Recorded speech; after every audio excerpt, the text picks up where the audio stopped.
Hey everybody, it's Crispiwan here with another Magic the Gathering video for you. It is Friday, 17th January 2020. That means Theros Beyond Death pre-release weekend. Tonight I'm at the Nexus for a bit of a nighttime pre-release. And then tomorrow afternoon I'm at the Geek Home for some two-headed giants. So I will hopefully arrive safely at the Nexus soon and we can get that cracking. Pull some new cards, especially Drags to the Underworld. Must have Drags to the Underworld. Love that card.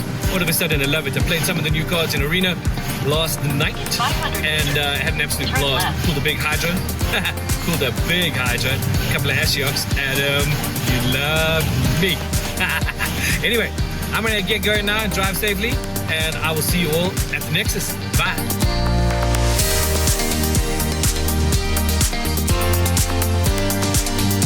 As usual, they've gone and made some cards that are just so stupidly broken. I mean, it's cards. It's the Greek cards. They kind of need to be, right?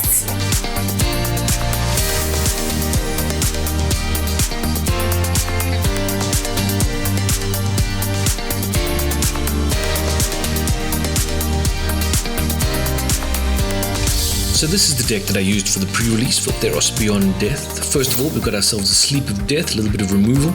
Nice and cheap. We move on to Medomai's Prophecy. Really nice saga, gives you a good scry and some card draw if you can get the trigger to go on the second ability of choose a card name. Then a Riptide Turtle, just a nice flash defender, big body on the board to help block any kind of damage you might be dealing with. Stinging Lionfish, whenever you cast your first spell during each opponent's turn, you may tap or untap target non-land permanents. Yeah, it's decent. Helps to get stuff done.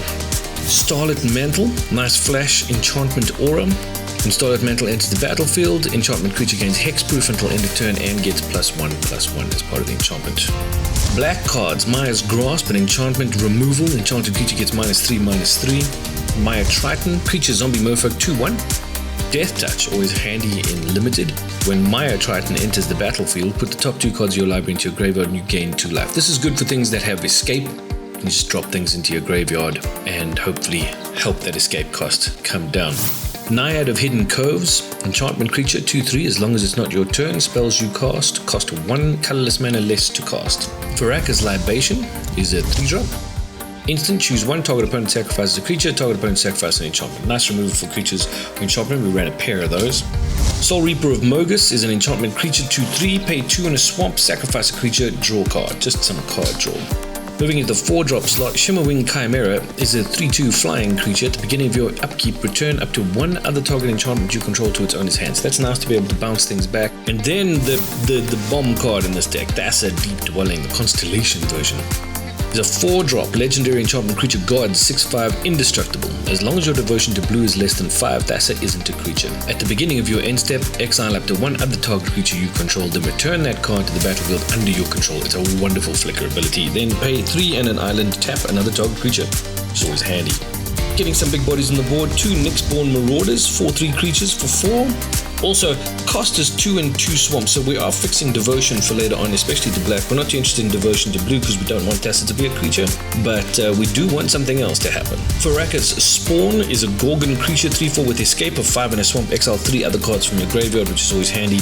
Faraka's Spawn escapes with 2 +1/+1 counters on it when it enters the battlefield. This way, each opponent sacrifices a non-Gorgon creature. So if you get that escape clause to work, like I mentioned earlier, with the little Death Touch jobby, then you get a fairly decent big card with some removal attached, which is also Aspect of Lamprey is the kind of enchantment we'd want to be blinking back using our Shimmerwing. It's a 4-drop enchantment aura. Enchantment creature you control, when Aspect of Lamprey enters the battlefield, target opponent discards 2 cards, enchanted creature has life in it. You just keep bringing that back, milling your opponent out completely. Then we got ourselves a Nyx Lotus, legendary artifact for 4, enters the battlefield, tap, choose a color, add an amount of mana of that color equal to your devotion to that color, which is always handy. Witness of Tomorrow is a 3/4 flying scry 1. It's very nice. 5-drop, 3 and an island, and you get to scry 1.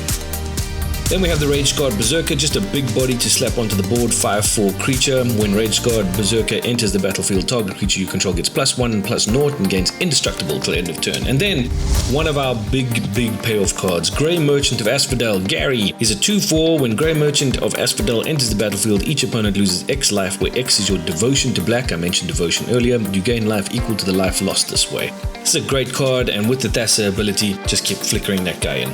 Then we have two big bodies at 7, but not really 7 if you've got other enchantments on the board, because the Brine Giant is a 5/6 that costs 1 colorless less to cast for each enchantment you control. We ran 2 of those just to put some 2 big bodies on the end. We also got ourselves a Temple of Deceit. Temple of Deceit enters the battlefield tapped. When Temple of Deceit enters the battlefield, scry 1, add an island or a swamp. And then we ran an Unknown Shores just for a little bit of mana fixing if we needed it. But that was pretty much it. 7 islands and 8 swamps completed the deck. Just to go through that sort of combo again, what we were looking for in the combo was obviously to have Thassa, so we could get that blink ability, to run it on those 2 particular cards, which were the Maya Triton for the Death Touch and Graveyard Building, and Gary, of course, who's just an absolute win condition, especially if you can blink him and have him activate twice in your turn. So that's what we're going for. Unfortunately, it didn't come off as often as we'd like. I think it came off once, but this deck ran pretty well for us. We ran 2 losses and 2 wins, so I'm not too worried about it. It would have been nice to have some more triggers. It would have worked nicely with Thassa, but hey, you get what you draw. So hope you enjoyed that, and let's get back to the action. Cheers.